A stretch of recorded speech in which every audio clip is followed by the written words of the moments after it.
Welcome back to Truth FM. I'm excited to introduce my friend Lorenz Lowe De Leon. I had the pleasure of first meeting Lowe several years ago in a chat room, and I very quickly noticed Lowe was a very talented individual. He has an incredible singing voice and lives a very interesting life. Lowe was born in America, studied most of his life in the Philippines to be a registered nurse, and has several masters under his belt. He was also a high-ranking officer in the Philippine military, works full-time in a hospital in the US, and he's only 24. He also travels constantly. In fact, right now, he's visiting family in the Philippines. I'd like to thank you, Lowe, for taking time out of your vacation for this interview.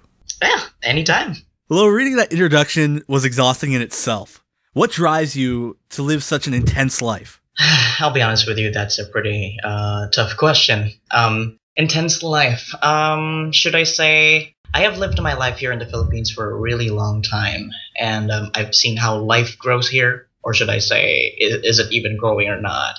I've seen the progress of people and how people are actually trying to survive. So I said to myself, maybe I have to do something that is extraordinary, or how I see it. Yeah. So I ended up taking up nursing and was able to do whatever I can to do it. Even had to eat rice with just salt, and that's it. And I just thought of the stuff that I have to survive. I guess if you're asking for what's my reason for living such an intense life, I have to survive. That's it. So living in the Philippines and seeing that it's a third world country, which I didn't even know in the beginning, but knowing that it's a third world country, your drive to live such an intense life was you want to break out of that, or you want to make things better for your family, or which was it? I think so. I think it would be both choices that you told me, because it's probably I want to break out because I'm tired of it. I'm tired of the fact that I'm living such life that I know I have the choice to actually get out of it. And maybe the other choice that you were saying, that maybe I want to get things better for me. I think both options is actually applicable. Yeah. I didn't know it was so bad out there, but the silver lining in it was that that's what drove you to succeed, right? With everything you have going on, what's the end goal? Like, where do you see yourself in 10, 20 years? 10 or 20 years. Well, we can start with 10 years. What do you see yourself doing in 10 years? In 10 years, I could say that I could be a director of nursing, where I'm actually working at. I'm working at a Health Southeast Valley Rehabilitation Hospital in Arizona, United States. Then probably a director of nursing by that time, and probably micromanaging, so to say, fellow nurses on the floor, managing their lives and so like that in the medical field. Managing their lives, excellent.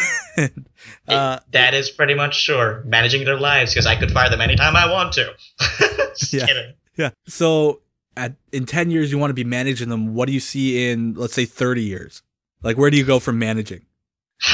That would be tough. Maybe Arizona Board of Nursing.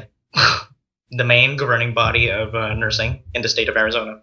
Probably when I get to finish the rest of my master's right now, which I am actually taking still, I could probably do that in a bigger scale. Now that I'm on a bigger governmental authority, then I could probably do that. So a board of directors. Yeah, probably the head of board of directors. Climbing my way up to build an empire, should I say. Yeah.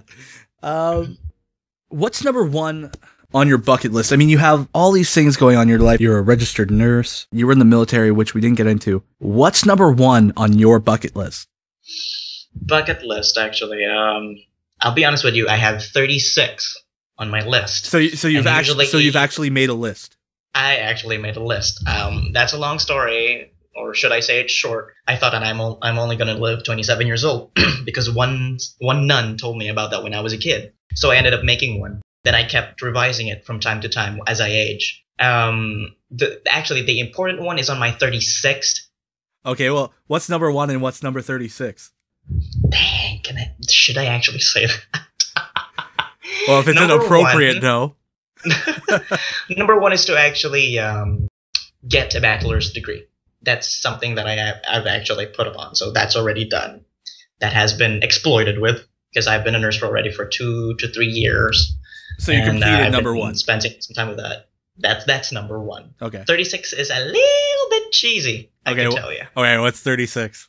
36 would be making sure that I have been forgiven for the things I have done, whatever that is, before I actually die. And that should only happen the moment that I'm actually dying. If it doesn't happen, then the bucket list isn't done.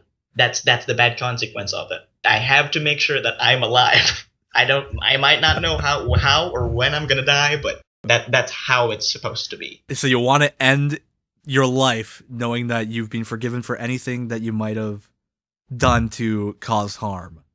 Yep, that is the last thing on my list. So you can rest in peace.